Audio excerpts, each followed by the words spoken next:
Bien, ahora ya llego a la tercera. Vamos a la asociación en participación. Primeramente, ¿qué es la asociación en participación? Es la forma de hacer un negocio en los términos del 252. Me voy a olvidar de lo que leí, del 1720, y me voy a ir a la esencia. Del 252, de una parte lo que llamamos código mercantil, que abarca títulos de crédito, código de comercio y la ley general de sociedades mercantiles. Entonces, en este caso, si ustedes lo observan, la asociación en participación es un contrato mediante el cual una persona concede a otras que le aportan bienes o le aportan servicios en una participación de las utilidades. Ojo, eso es lo que decía ya, que participen. Y las pérdidas en una negociación mercantil o de una o varias operaciones. Esta es la diferencia con la copropiedad. Por eso decía que lo que trataron de redactar cuando interpretan algunos de mis compañeros que participen, ojo, en la copropiedad y en la sociedad conyugal cuando la registro, es un derecho al que tienen, no es participación, ¿sí? Inclusive ya vi cómo ese derecho lo puedo modificar y lo puedo elegir. Aquí no. Aquí yo te invito a que entregues ciertos bienes o ciertos servicios y te doy una participación del contrato en las utilidades. Y entonces, en ese caso, pues tenemos este desarrollo del acta. Entonces, por otro lado, el artículo 17b vigente, vimos lo que ya dijo, lo que ya leí, y te dice que para los efectos se entenderá por asociación en participación al conjunto de personas que realizan actividades empresariales con motivo de la celebración de un convenio, y siempre que las mismas por disposición, siempre que las mismas, ya sea por disposición legal o por parte del propio convenio, participen de las utilidades o de las pérdidas derivadas de dicha actividad. Hasta aquí, si se fijan, sí tengo diferencia. Esto ya lo había leído hace unos minutos. Y luego me dice que la AMP tendrá personalidad jurídica. Ojo, para efectos fiscales. Tiene personalidad jurídica. ¿Sí? Entonces ya la Corte dijo que las secciones fiscales tienen peso. Y si te lo modifica, sí. Y entonces, pero tiene que haber un convenio. Perdónenme, en la sociedad conyugal tengo algo que manejo en relación a las cuestiones especiales de esa parte. Y luego ya en ese detalle entramos a todos los supuestos como los que les pongo aquí, de qué es una asociación en participación y demás. Pero lo primero que tiene que haber un convenio exprofeso para invitarte a hacer un negocio. En la copropiedad, cuando se da de facto, no. En la copropiedad, cuando yo tengo los bienes y y tú tienes cierta manera del negocio que no se puede dividir para que sea una parte para cada quien, que tendremos que ver e incluso pactar los beneficios en función de lo que estamos poniendo de bienes, no cae.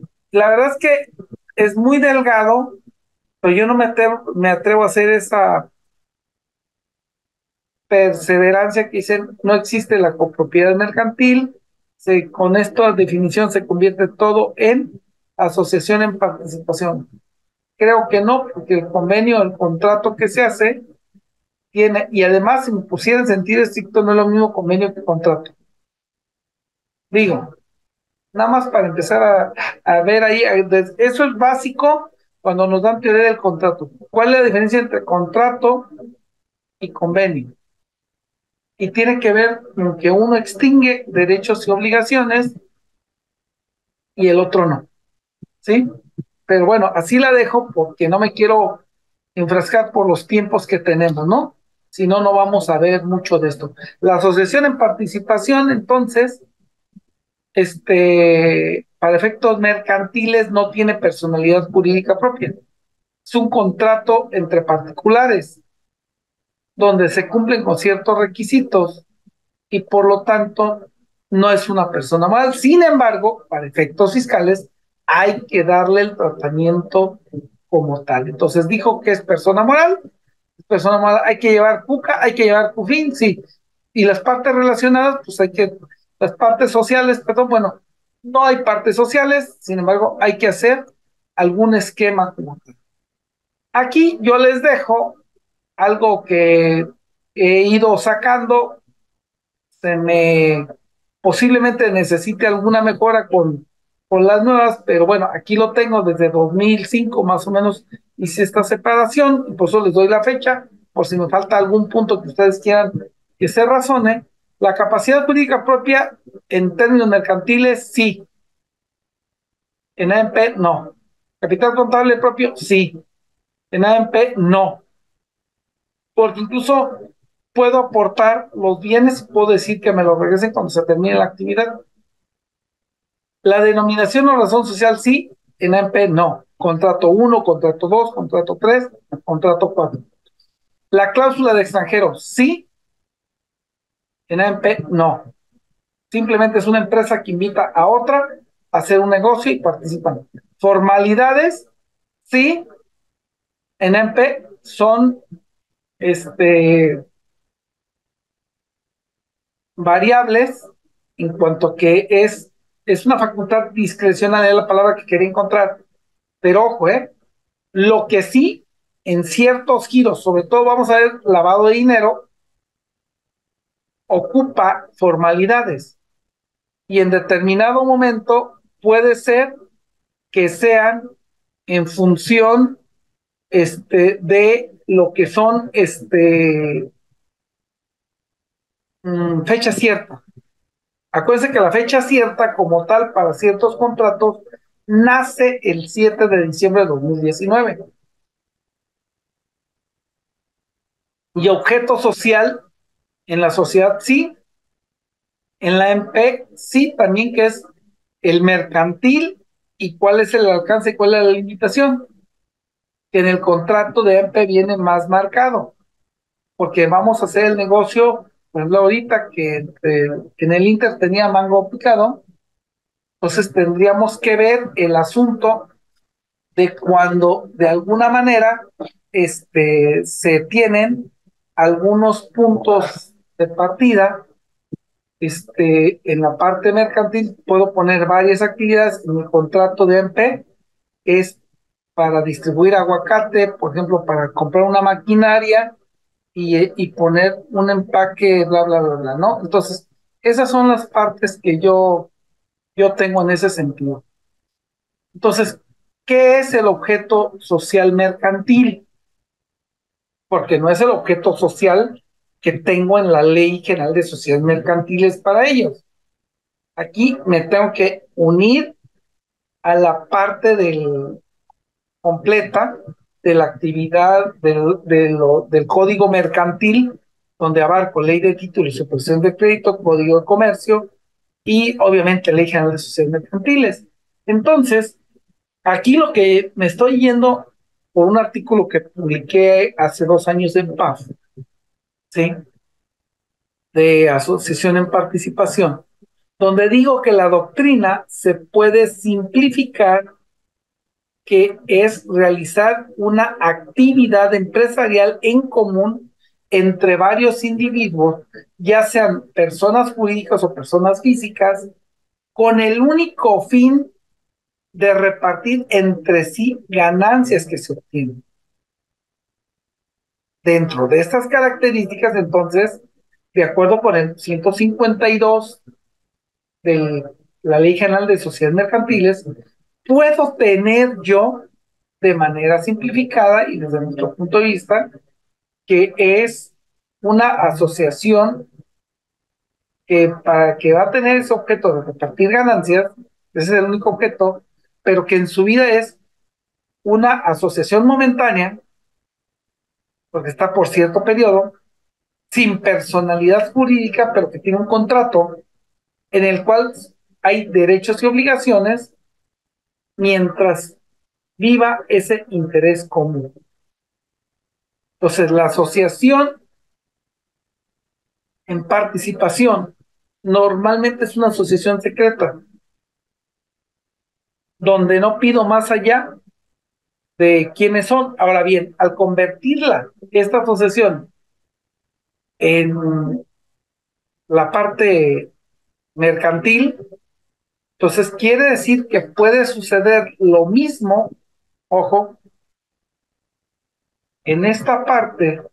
Perdón, otra vez se me olvidó poner el lápiz. Una disculpa. Esto quiere decir, y demás, que esta asociación secreta para efectos mercantiles, en efectos fiscales, puede inclusive no llevarse. Porque ¿qué pasa si un asociado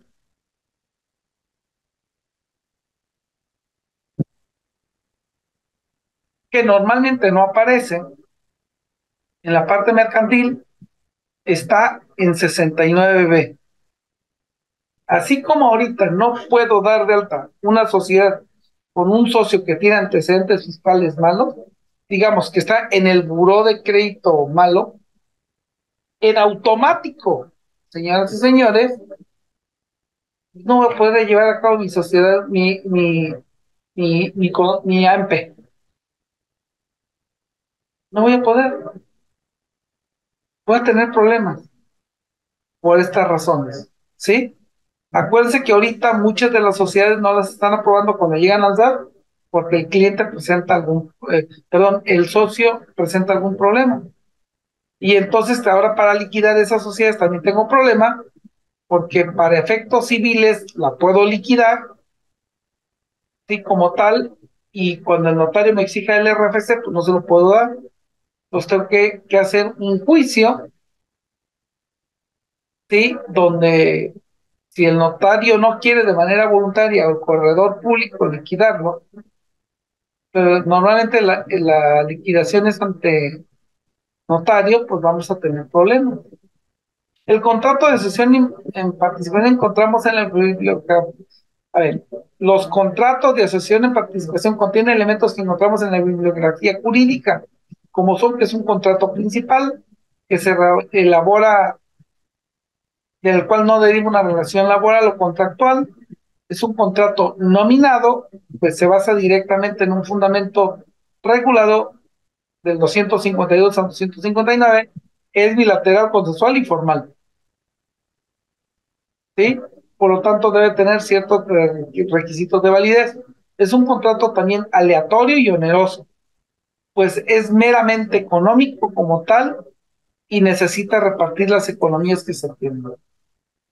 Entonces, de acuerdo con el diccionario, la asociación en participación asociación es dar parte, notificar, comunicar, recibir algo, participación en la acción de participar y de su resultado. La asociación en participación es un contrato por el cual una persona concede a otras que le aportan bienes o un servicio una participación de las utilidades y pérdidas que tiene como negociación mercantil o de una o varias operaciones de comercio. Valores, ¿no? En ambos casos, los conceptos jurídicos. Entonces, los aspectos legales de la asociación en participación, obra en nombre propio. Tan es así que el asociante es quien queda obligado a presentar todo, ¿sí? No existe relación jurídica entre terceros y los asociados, salvo en la parte fiscal. que ya lo vimos también. Los bienes aportados pertenecen en propiedad al asociante. Lo que dije de los 158, salvo que se pacte que al término de esta parte se vaya para allá. La distribución de las utilidades, dice la ley que se debe observar el artículo 16 de la Ley General de Sociedades Mercantiles, obviamente porque es un contrato mercantil. Y la AMP funciona y se disuelve y se liquida por falta de estipulaciones especiales con las reglas de la sociedad en nombre colectivo. Entonces me metes a un terreno de sociedades porque la ley lo marca. Y respecto del contrato se establece que deberá constar por escrito y no estará sujeto a registro alguno. Caso contrario, que te piden que le des fecha cierta. Entonces nada más lo certificas. ¿No? En aspectos específicos de la AMP, realiza pues actos mercantiles o comerciales. Dos, se integra por la participación de bienes o servicios y dinero. Tres, al carecer de personalidad jurídica propia, se camuflajea en que es una persona jurídica para efectos física o moral. Pero ojo, ahora ya, con la definición del 17b, la parte mercantil que era esta, la rompe. Y para efectos fiscales es una persona moral, aun cuando se llame Martín Álvarez Ochoa AMP, contrato 1. Entonces vean la gravedad de ese artículo, pero bueno, decía yo el otro día a los alumnos, pues es que nosotros tenemos la culpa, porque nosotros llegamos a la conclusión de que por allá en los 97 pues hicimos nuestro agosto, ¿no? En ese sentido. ¿Por qué? Porque la AMP nos daba ventajas que nosotros nos podíamos ir bien en esa parte, ¿no? Entonces, tenemos. Luego se integra por dos tipos de socios, asociantes y asociados. La invitación de la participación es en las utilidades y en las pérdidas de ambos. Y si dos personas forman parte de una sociedad, conservaron las propiedades que aportaron, no se crea ninguna nueva persona jurídica distinta, ya que las partes, y de él se desprende que se crea una asociación en participación nada más, o sea, no cambió de dueño, pues. Elementos que participan en el contrato, derechos, obligaciones, vean al asociado y vean al asociante. Por ejemplo, participar en las utilidades, conservar su propiedad de los bienes, exigir que la aportación se utilice para los fines de la sociedad, bueno, de la asociación, recibir información sobre las operaciones realizadas. Obligaciones, entregar la aportación convenida y soportar la pérdida en caso que exista. En el caso del asociante, que es el que va a realizar las operaciones, dirigir y gestionar los actos encaminados al cumplimiento. Ojo, también, en este caso muy especial, él puede otorgar poderes, pero va a dirigir la gestión de la empresa. Va a actuar a nombre propio, no puede involucrar a los asociados, va a asumir la responsabilidad de lo que haga en el contrato, va a desarrollar la actividad mercantil y va a reintegrar a cada asociado su aportación. Va a distribuir utilidades y pérdidas según le toque y va a rendir cuenta con los asociados.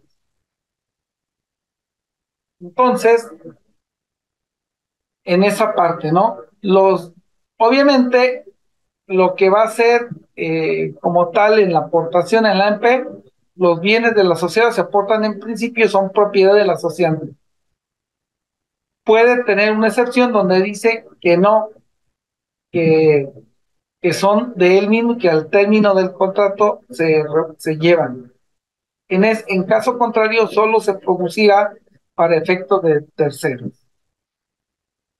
Sí, el acuerdo de contrato. El asociado no participa en pérdidas superiores a su aportación. Eso también hay que dejarlo en claro. mientras que mercantilmente, pues mm, tengo que tratarlo como sociedad. En cuanto a las utilidades, la distribución de las ganancias o pérdidas es entre socios, la parte capital será proporcional y cuando hay un socio industrial, acuérdense, dice la Ley General de Sociedades Mercantiles que de entrada el 50% es de él, salvo que se pacte lo contrario. Entonces me ha tocado ver contratos donde metes un socio industrial o donde aporta trabajo y no le pones tope de utilidades, le toca el 50%, ¿no? No el 50% de los bienes en liquidación, ni mucho menos, porque hay que ver la parte que le diste no tiene, no aportó ningún peso, entonces tienes que convenir y dejar las bases como tal, ¿no? El 259 se disuelven y se liquidan, como ya mencioné, ¿no?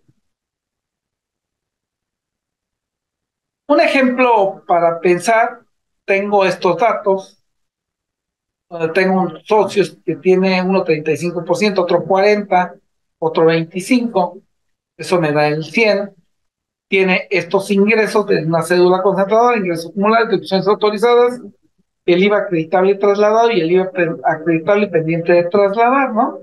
Como tal. Hacemos pagos provisionales, aquí está, total 887,069 pesos, como tal. Esto en los términos del artículo 14. Después tengo la parte legal y la parte fiscal, veanla. En la parte legal tengo ingresos acumulables por 10,951,000, tengo una utilidad de 2,299,809 pesos. Le reparto al socio A 804,919,574, ¿sí? Como tal. Y entonces él hizo pagos provisionales por 887,000 pesos. En la parte fiscal me modificó un poquito, ¿sí? Me da 2,326,000 porque los ingresos fueron diferentes, ya saben, por los acumulativos, etcétera, etcétera. Me da 697, tomo los mismos pagos provisionales y me queda un saldo a favor de la asociación de participación. Ahora bien, con estos datos pasemos a presentar la declaración de conformidad con el artículo 9 y con la cédula. Entonces, voy a repartir los 2,299,808, ¿sí?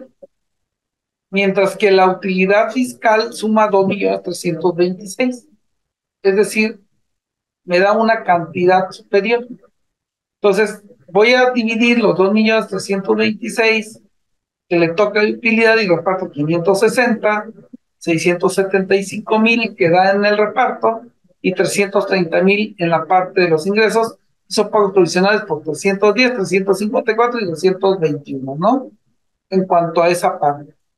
Y entonces de los pagos provisionales. Entonces el resultado fiscal 2,326,000 menos no deducibles, menos 697 del ISR me da una CUFIN de 1,628,474,72. Entonces, ¿por qué? Porque el artículo 7b de código dice que es una sociedad mercantil. Entonces tiene esta CUFIN. Acuérdense que aquí me falta restarle, sí, en la parte de PTU no pagado.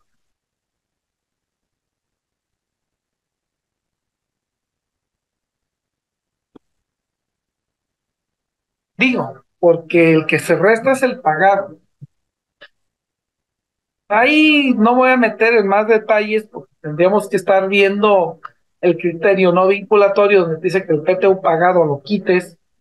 Pero bueno, al no quitarlo del artículo 77, pues nos genera una pequeña duda ahí y como tal. Pero hay aguas con el PT1 pagado que me toca y que lo voy a pagar hasta el siguiente año con diferente madurez. Y entonces la única CUFIN que tienen es esta.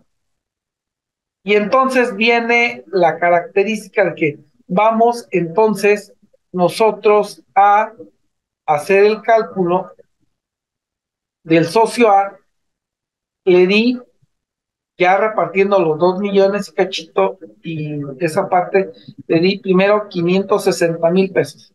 Acuérdense que nada más puedo repartir 1,200,000 y cacho después de que quito el ISR. Entonces, le di 560, pero tocaban de CUFIN 569, ¿sí? Por lo tanto, tiene base cero, él se fue sin pagar. Pero veamos el segundo, al B, le tocó de CUFIN 651,000, le quedaron 24, lo multiplico por 1,4286, me da 34,685 por 30%, le toca pagar 10,000,000, perdón, 394 pesos. Acuérdense que este ISR, perdone, porque me desespera esta parte de la tecnología, este ISR lo paga, estos 10,394 los paga la empresa por andar repartiendo dinero fuera de CUFIN. Vea, y en el cuarto, que son 330, le tocaron 407, también no le dio problema. Entonces solamente el socio B es el desafortunado que le toca pagar.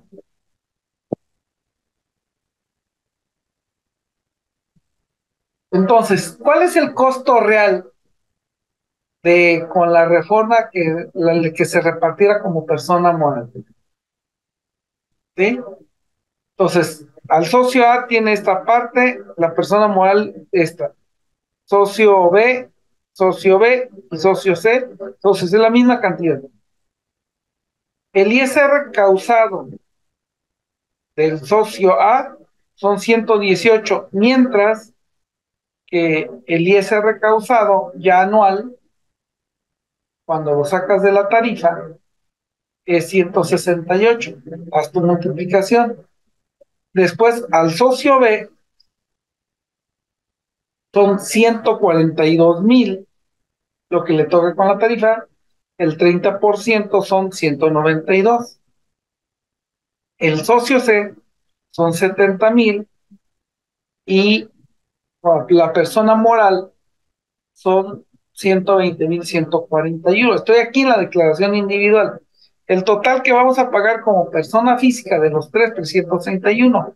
Como persona moral son los 480,000 ya determinados. Por lo tanto, si después de los 887 que les repartí, que ya vimos que nada más el B paga,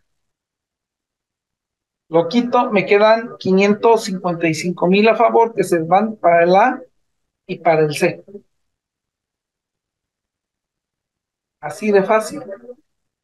Y si son personas morales, pues únicamente tienen un saldo a favor de 406,504. Y aparte van a tener que pagar, ojo, PTU por las utilidades en conjunto, nada más. Lo mismo que va a pasar acá, pues. Pero aún así, hay un beneficio de un poquito más de 149,000 pesos de diferencia.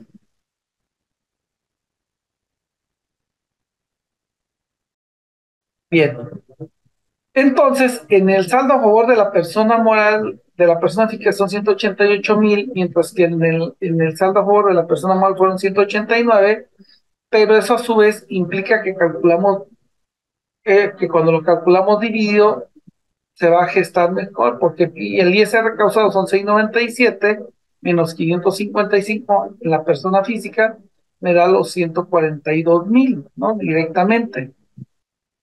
Entonces, como persona moral, perdón, ¿sí? Directamente. Entonces, en realidad, sí hay una diferencia marcada. Veamos, me voy a regresar un poquito, vean, cuando no está, cuando está dividido, cómo me va quedando. contra el global, ¿sí?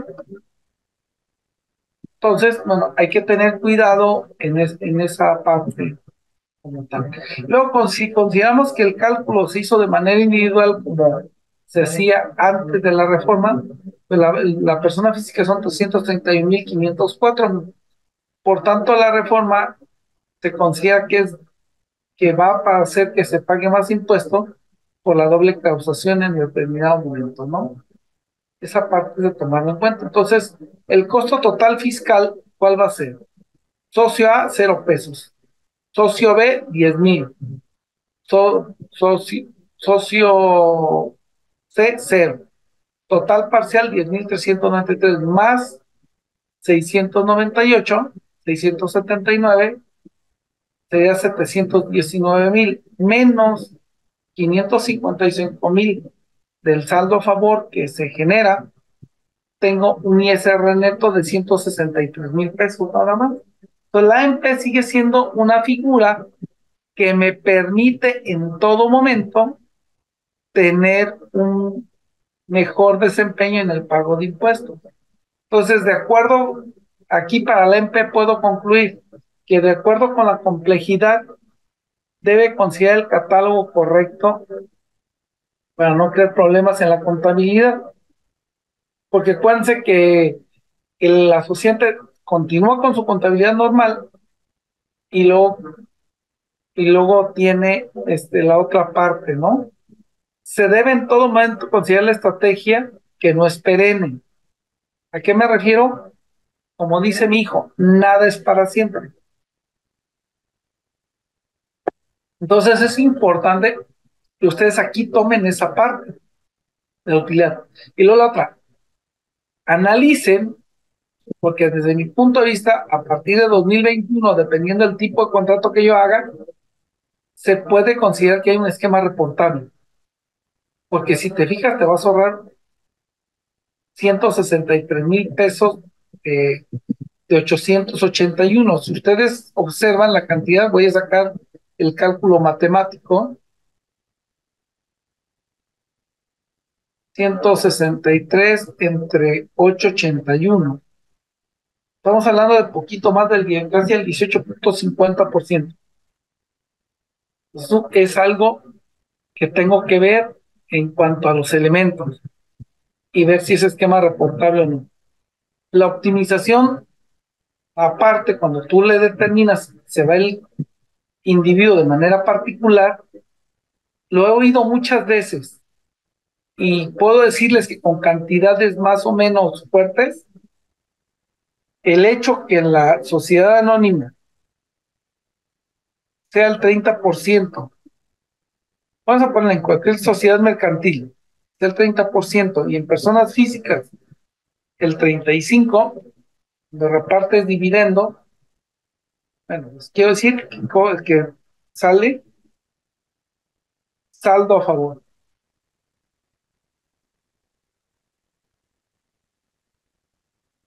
y de fácil. Entonces, es importante que lo analicen en esta parte. En estos casos se debe tener sigilo porque el beneficio que da en realidad no es superior al 7,25%, pero sí me sobra, aun cuando aquí sea mayor en persona física que en persona moral, la verdad es de que me regresa dinero. Y eso ya lo comprobamos con una cantidad fuerte de millones, no doy cantidades porque sí tengo contrato de privacidad ahí sí. La MP aplica todas las disposiciones del título 2. Se calcula el impuesto conforme al artículo 9, 30%. Se hacen pagos provisionales a más tardar el día 17, independientemente que el origen sea persona física. Y los participantes de la asociación en participación van a acumular los ingresos. En materia laboral, lo primero que tengo que ver, que la asociación en participación es una empresa normal,